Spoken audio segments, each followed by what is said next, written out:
Distinguished President, Your Excellencies, colleagues and friends, it is an honor to address you today. First, on behalf of the UN Human Rights Office, allow me to extend our warmest welcome to Under Secretary General Volker Turk, whose appointment as the next United Nations High Commissioner for Human Rights was approved by the UN General Assembly on Thursday, 8 September. His leadership and commitment to championing human rights will be a real asset in the defense of the rights of everyone, everywhere.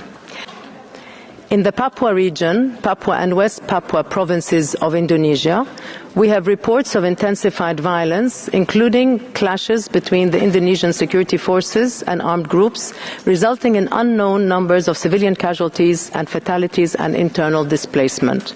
I am shocked by recent reports of the dismembered bodies of 4 indigenous Papuan civilians found outside Timika in West Papua province on 22 August. I note the government's initial efforts to investigate, including the arrest of at least 6 military personnel, and urge a thorough, impartial and independent investigation holding those responsible to account. In Iraq, people continue to suffer consequences of political deadlock. Amidst economic challenges, a shrinking space for freedom of expression and the severe impact of climate change. Tensions culminated in violence at the end of August, resulting in over 34 people dead and nearly 300 injured. I call upon all relevant actors in Iraq to prevent violence and ensure the participation of all groups, in particular women and civil society, in national dialogue processes.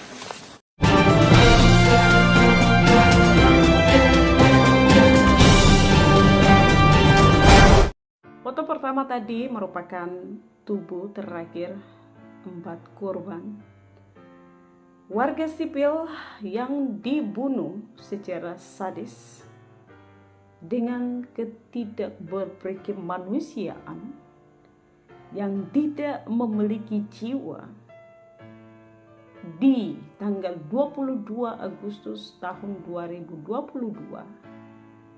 Bagaimana mereka ditembak, dibunuh, dan tubuh mereka dimutilasi. Kamu tahu mutilasi itu apa? Dong kasih pisah deh kepala sendiri, tangan-tangan nih sendiri, kaki dong kasih pisah sendiri, isi di masing-masing karung. Terus dong pergi buang di kali. Ya, kepalanya sendiri. Kemudian di dalam karung itu dorang isi batu supaya karung-karung itu dong pada terapung. Tapi luar biasa alam semesta ini dengan hukumnya menampakkan potongan tubuh dari keempat korban sehingga kasus ini bisa terungkap. Bagaimana keenam anggota TNI dan beberapa warga sipil yang melakukan pembunuhan secara sadis dengan motif pencurian, perampokan terhadap harta benda milik korban. Yang diketahui belakangan 250 juta yang dibagi-bagikan setelah melakukan mengeksekusi 4 warga sipil. Bagaimana mereka menjebak, cara mereka merencanakan pembunuhan yang sadis itu. Tong harus tahu, orang Papua harus tahu, semenjak orang Papua dipaksa masuk ke dalam bingkai NKRI di tahun 1961 dengan menjalan ke 1963 dengan peristiwa Trikora. Bagaimana kehidupan orang Papua sebelumnya dengan misionaris, dengan Belanda. Bagaimana pendekatan yang dilakukan terhadap orang Papua tidak seperti itu.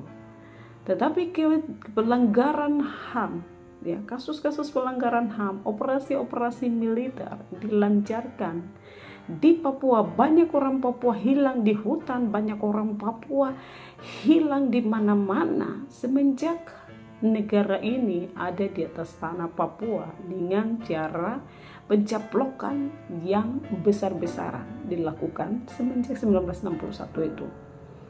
Banyak buku di belakangnya menjelaskan sejarah bagaimana Indonesia ada di tanah ini dan memperlakukan orang Papua, yaitu dilancarkanlah daerah DOM atau daerah operasi militer sebelum menjelang Pepera di tahun 1969. Sampai saat ini, kasus-kasus besar seperti Wasior berdarah, Biak berdarah, Paniai berdarah, Wamena berdarah, dan berdarah-berdarah lain dimanapun. Pembunuhan tokoh-tokoh pemimpin perlawanan seperti Taisio Helwai, Kelly Kualik, dengan terjadinya peristiwa tanggal 22 Agustus di Timika. Kita tahu selama ini siapa itu pembunuh berdarah dingin di Papua.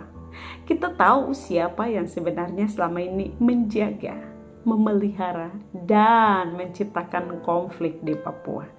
Dengan peristiwa dilakukannya mutilasi 4 warga sipil di Timika, kita tahu selama ini siapa sebenarnya teroris di Papua. Dengan peristiwa mutilasi 4 warga sipil di Papua, kita tahu selama ini sebenarnya siapa yang sedang memelihara kejahatan di Papua. Dengan terjadinya peristiwa mutilasi di Timika, kita tahu niat dari negara ini hadir di Papua. Kita bersyukur kepada perkembangan teknologi yang luar biasa hari ini, yang tadinya kasus ini berusaha disembunyikan, diisi di karung, dibuang, mobil mereka dibakar, dan identitas lain dihilangkan. Ini kan kasus-kasus yang selama ini terjadi di Papua. Berarti pelakunya sama. Hari ini kita tidak bodoh. Boleh di tahun 1961 disembunyikan, dibunuh dan dibuang di hutan, di kali, di goa. Mau dibunuh dengan cara apapun boleh, silakan. Informasi tentang Papua ditutup mati-matian oleh negara. Orang-orang di luar sana tidak tahu apa yang sedang terjadi di Papua. Menjelang 1969, menjelang Pepera, bagaimana daerah operasi diperlakukan dan banyak orang Papua hilang di mana-mana. Mungkin caranya sama seperti yang terjadi di tanggal 22 Agustus. Mutilasi sangat kejam, sangat sadis. Ya, kupunya rambut, sapu rambut, kupu kulit, sapu kulit itu sebenarnya sudah menjadi ancaman untuk hidup di tanah ini. Karena itu bijaklah, bangkitlah, selamatkan dirimu, selamatkan keluargamu, dan melawan segala ketidakadilan di tanah ini. Dengan perkembangan teknologi kita bisa bisa tahu, orang-orang semua sudah ada di genggaman, sudah bisa tahu ini siapa pelaku. Reka ulang tuh membuktikan bagaimana mereka melakukan itu terhadap orang Papua selama ini. Bangkit, sadar diri, selamatkan dirimu, selamatkan keluargamu, selamatkan bangsamu.